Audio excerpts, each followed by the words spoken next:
Hi, I'm Charlotte. And I'm Danny. And we're from the Lasercast. And we're reviewing the 4-hour and 55-minute documentary called Doc of Chucky, which is streaming now on Shudder. They have a whole bunch of Chucky movies up there. I'm pretty sure it's all of them except for the original, which because it's made by a different production company, they almost never include the original in any of these series. I remember the first time I ever bought physical media of Child's Play. It was Child's Play 2, 3, and Bride of Chucky in a I was gonna say 4, but in a 3-part box set, which was weird to sell parts 2, 3, and 4, but not part 1. Yeah, they get into that. Yeah, and it's a little. Luckily, we did buy this 7-movie collection. Kind of looks like he's about to jump out at you. Yes, Hello. and that covers all the movies because it is all the movies. But this doc, first of all, let me get this out of the way. It was written by Mark Allen Miller and Tommy Hudson, who directed it. Tommy Hudson directed it. It came out this year, and it covers all 7 movies, from the original trilogy to Bride and Seed to the revamp direct-to-video Curse and Cult. If you break them up, I think that's basically how it breaks up the 7 movies. The first 3... Bride, Seed. Yeah. Child's Play 3 kind of, sort of killed the franchise a little bit. Yeah. They went on like a 6.5-year hiatus. I was working at the movie theater. Wow. When Bride of Chucky came out. And You're old. I am. And that movie was... To see that movie in theaters, to have grown up with Chucky and Child's Play 1, 2, and 3, and to see Bride of Chucky in theaters was absolutely insane.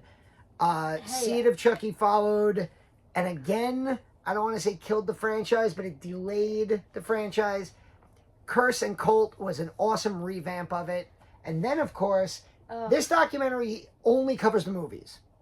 We, of course... love the series.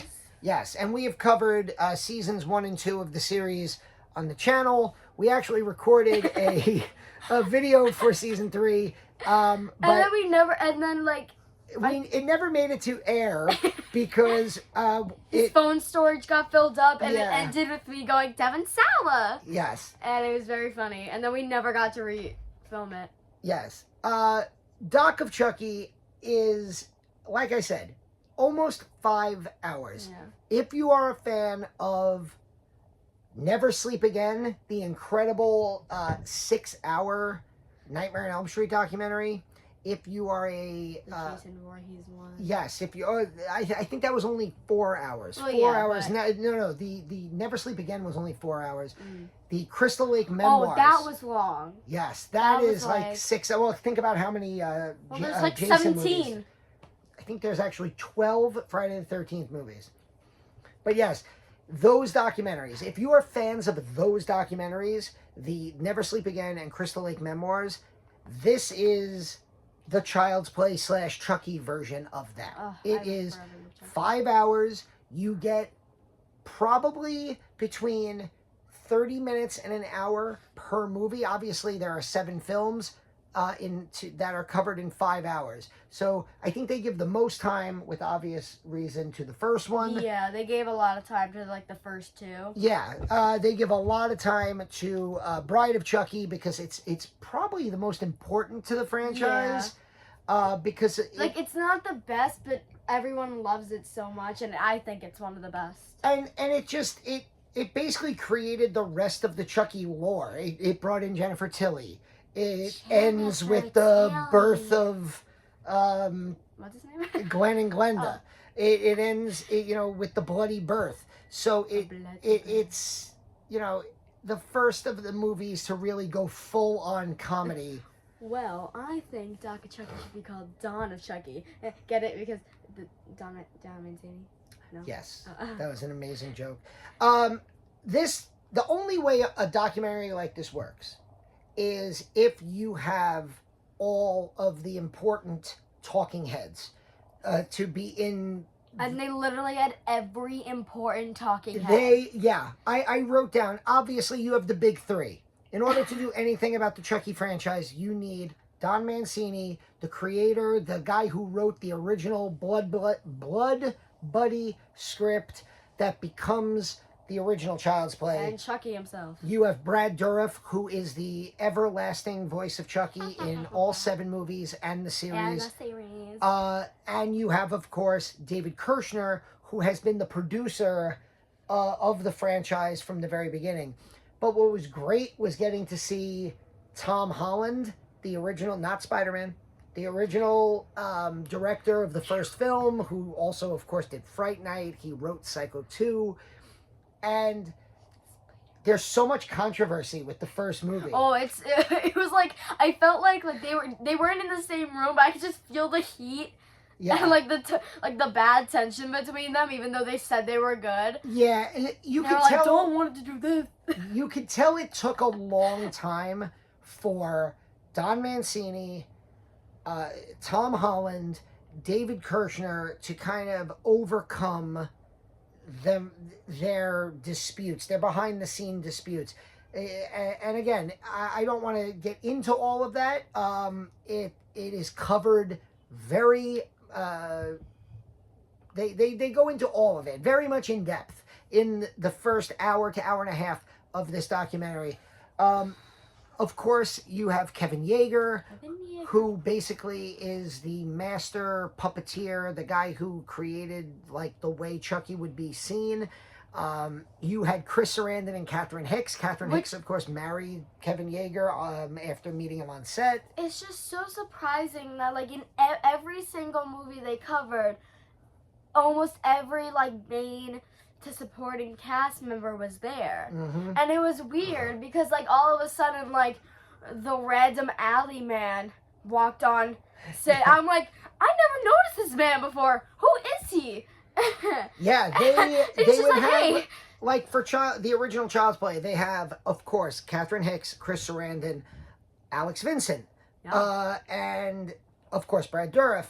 But then all of a sudden, they have Dinah Madoff, who played the aunt or the friend who is the first kill that Chucky has.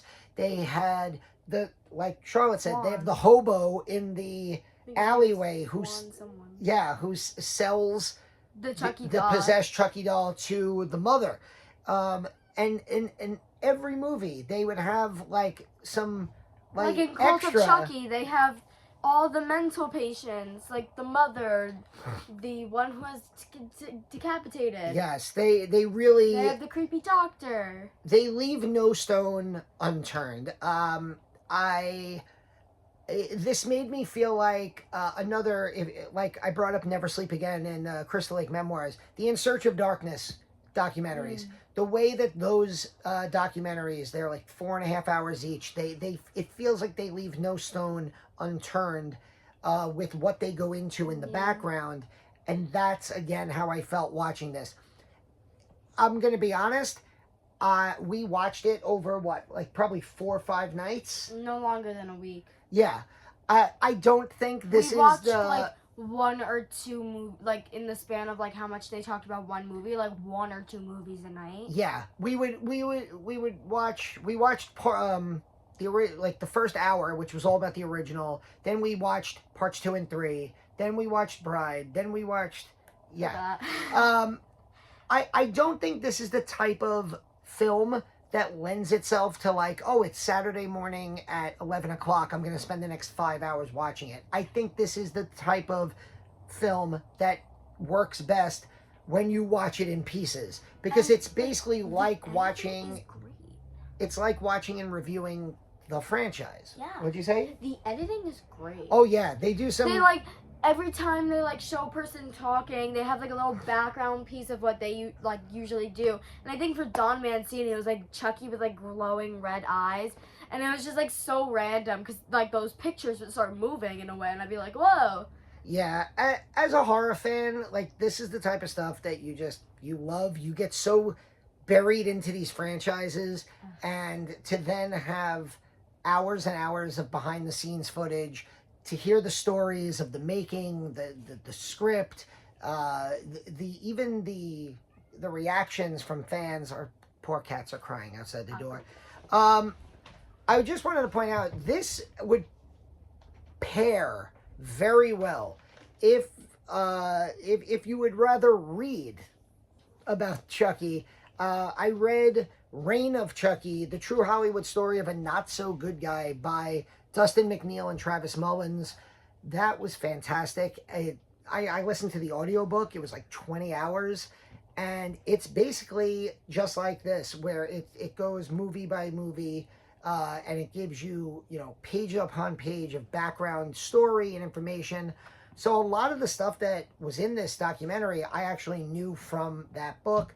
I also think this pairs very well with Living with Chucky, which was directed by Kira Elise Gardner, Tony Gardner's daughter. Tony Gardner took over with, I believe it was either Bride or I think it was Seed.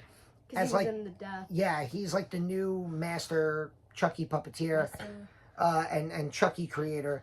And his daughter did a documentary about being like behind the scenes on these movies as she's growing up. And they also showed, speaking of behind the scenes, they also showed like how they puppeteered Chucky and like all the animatronic works that had to do with it. What it goes, all the different types of where they have like the early robotics, and then they have like actual puppets where people are in green screen. I like how they spent the heart, like it took like back when like they didn't have much back in the 80s, like they used like actual animatronics, and then in Cold they're just like moving them. And it's like so random. They're just like meh. And really the thing that comes across the most, and what really endears me to this franchise so much, is there is a special thing in this franchise where you have the consistency. You have Don Mancini, who either wrote, created, or directed every movie in the franchise. You have Brad Dourif, who is Chucky in every movie in the franchise.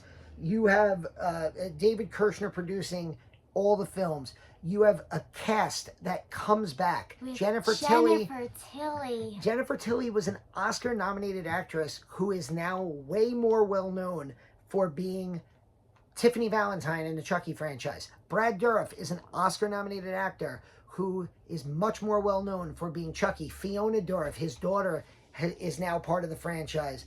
And I met them. You can really tell how much they all love working with each other. Like Jennifer Tilly and Fiona Dourif both refer to Don Mancini and working with him as a director as like working with their best friend.